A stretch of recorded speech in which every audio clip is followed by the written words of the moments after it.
Eu não me preparei para nada nesse momento. Eu estava fazendo só uma retrospectiva da questão da escravidão no mundo e na história da humanidade.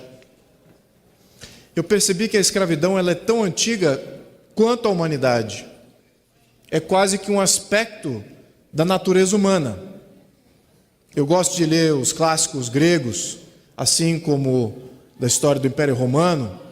E naquela época, lá atrás, primeiros registros da história, existia sim escravidão.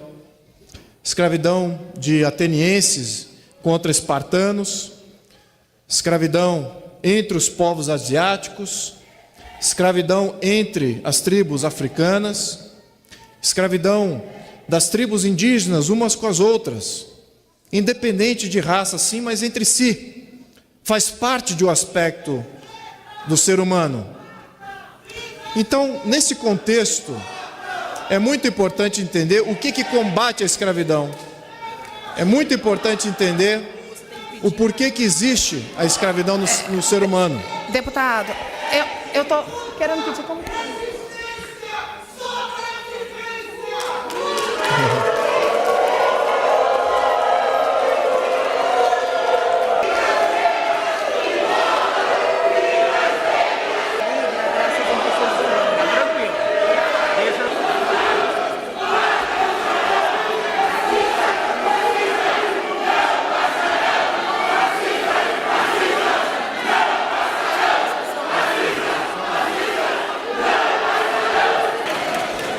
Manifestação é sempre livre e bem-vinda. E eu acho que esse momento pontua exatamente isso. Há vozes dissonantes, há verdades e inverdades sendo contadas por grupos díspares. E esses são tolerados numa arena, numa assembleia, tranquilamente. Mas eu rogo a Deus que a verdade prevaleça. Somente a Ele é capaz de iluminar as almas perdidas na sombra das mentiras. Eu espero que Ele esteja me iluminando nesse momento e que me faça aqui um mero comunicador daquilo que nós concebemos como sendo a verdade. Gostaria de terminar aqui minha fala, e não vai ser um término muito rápido, porque eu fui interrompido no meio, de que a natureza humana nos leva a esses grandes conflitos. Nos leva a esses conflitos de escravizar o outro. Isso faz parte da nossa natureza, isso faz parte do ser humano. Como é que combatemos isso? Essa que é a grande questão. Como que saímos e combatemos a nossa própria natureza? Na evolução da humanidade, essa consciência já se desenvolveu. Como que isso foi feito? Iniciou-se, sim, imagine então, olhando para trás, 3, 4, 5 mil anos atrás, em que todos os povos, escravizavam uns aos outros. Em que momento isso começa a ser debelado? Começa a ser debelado quando existe, sim, pessoas com consciência de que escravidão não é bom. A consciência humana, essa combate a própria natureza humana. Essa sim que tem que ser valorizada. E a consciência humana, ela só brota no momento de paz. A paz, ela só existe, ela só é capaz de existir quando existe todo um contexto de paz. Uma cidade com ordem, com regras, com leis, com constituições. Aí sim, quando a paz social impera, a consciência brota. E dessa consciência vem, sim, a indignação com as diferenças. A indignação de opressor e oprimido. A luta contra o escravagismo começa quando a consciência é elevada, não quando a consciência é subalterna, está lutando aí por situações de sobrevivência. A consciência não brota quando se está em amargura, em deficiência grave de sobrevivência, se combatendo aí os elementos. Então, somente num sistema de paz e ordem, a consciência humana brota. E sim, a consciência contra o escravagismo brota.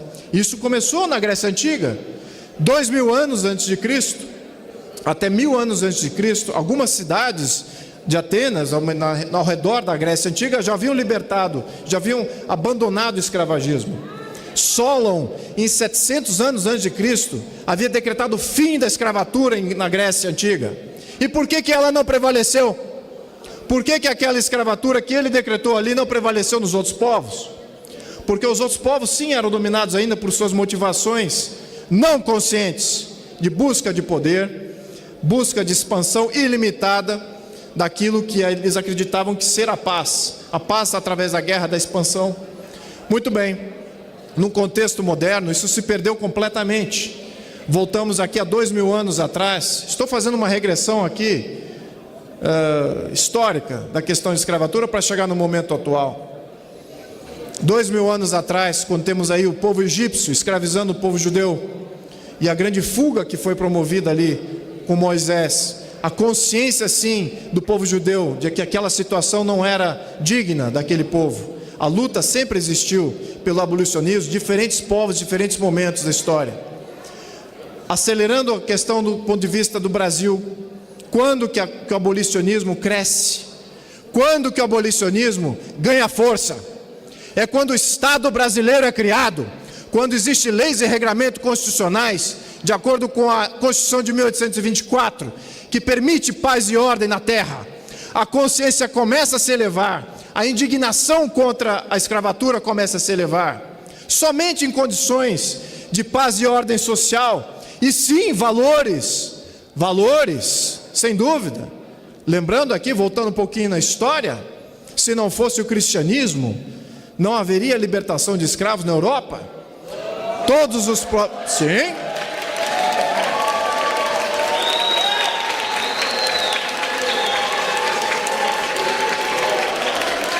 Os valores cristãos criaram sim o fim da escravatura nas tribos europeias. Deram um norte moral para as famílias fundadoras, sim, encabeçando os seus territórios, e nos seus territórios eles decretavam sim o fim da escravatura, porque aquilo não era moral, não era aceito pelo cristianismo. A influência sim, aqui vemos então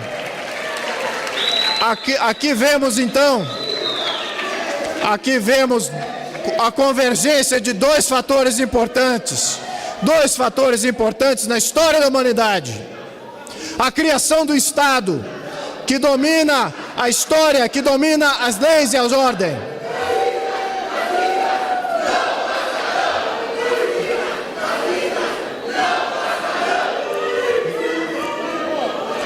E em seguida, o norte moral dado pelo cristianismo foi fundamental para que as tribos europeias se libertassem entre si da escravatura.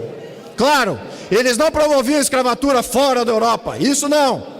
Quem é que promoveu o fim da escravatura fora da Europa? A igreja. A igreja sim foi fundamental em acabar com a escravatura mundial.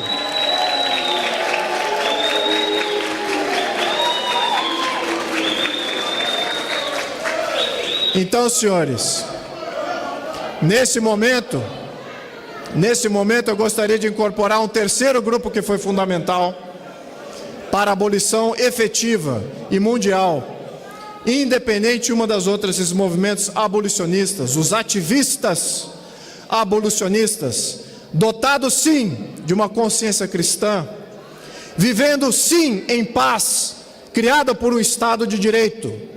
Esses sim em liberdade, conseguiram sim a mobilização necessária para fazer a escravatura se dissipar em toda a América Latina, toda a América do Norte, todos os países da África e Ásia. Claro que houve interferências aí de outros poderes externos, mas na questão brasileira foram esses três grandes fatores: um Estado de Direito estável, os valores morais do cristianismo e abolicionistas em liberdade se manifestando. A princesa Isabel, ela teve a honra de estar junto com os abolicionistas nesse grande processo que mobilizou toda a sociedade brasileira. Ela era sim uma abolicionista, uma cidadã que não gostava do poder público, não gostava de exercer poder nenhum. e foi chamada 3 vezes para exercer esse poder, meio que a contragosto. Gostava sim de sua família, gostava sim de ficar em casa e educar seus filhos, e também se iluminar com os conhecimentos que existiam fora do Brasil. No entanto, quando foi chamada essa cidadã para fazer a coisa certa, o que foi que ela fez? E quais foram os valores que ela usou nas suas definições? Antes da Lei Áurea, ela já havia proposto lei do ventre livre. Foi a princesa Isabel junto com os abolicionistas da época. Numa segunda chance, sim, na terceira vez que ela ocupava o poder público, ela, junto com os abolicionistas, convocou um novo governo, um governo a favor do abolicionismo. E esse governo, sim, passou com ampla maioria nas 2 casas, em Senado e em plenário. Houve amplo apoio popular para aquele ativismo que foi iniciado ou que a princesa Isabel fazia parte, mas que foi iniciado, sim, no contexto político por ela.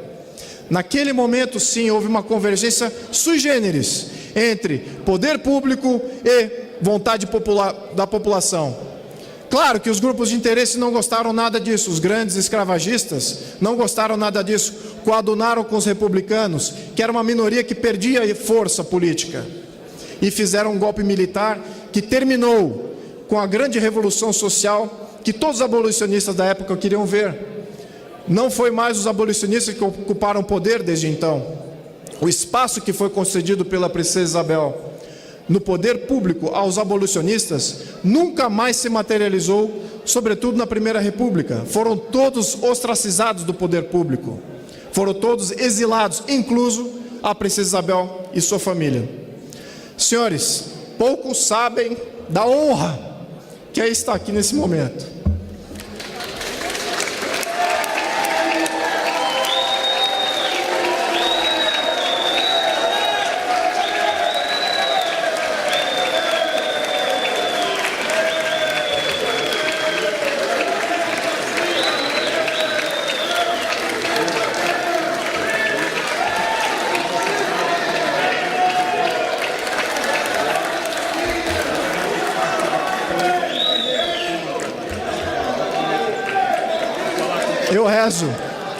Eu rezo sinceramente que Deus abençoe vocês, que Deus abençoe vocês, que Deus abençoe vocês, dê muita luz, e entenda que aqui vem do fundo do meu coração. Isso que eu estou dizendo não é narrativa, é a pura verdade, é a pura verdade.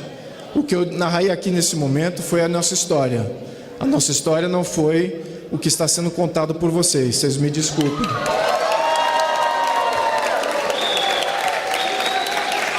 Eu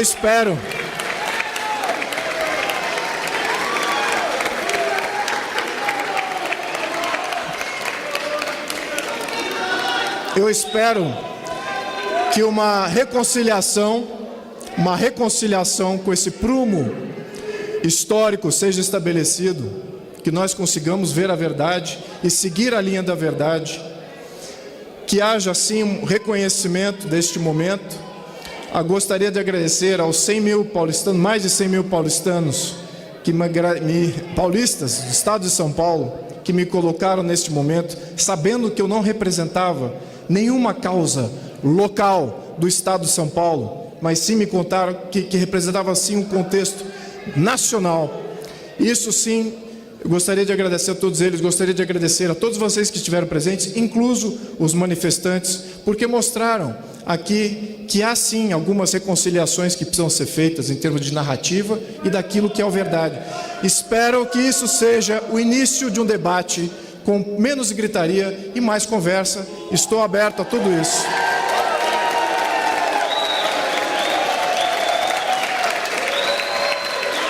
Senhores,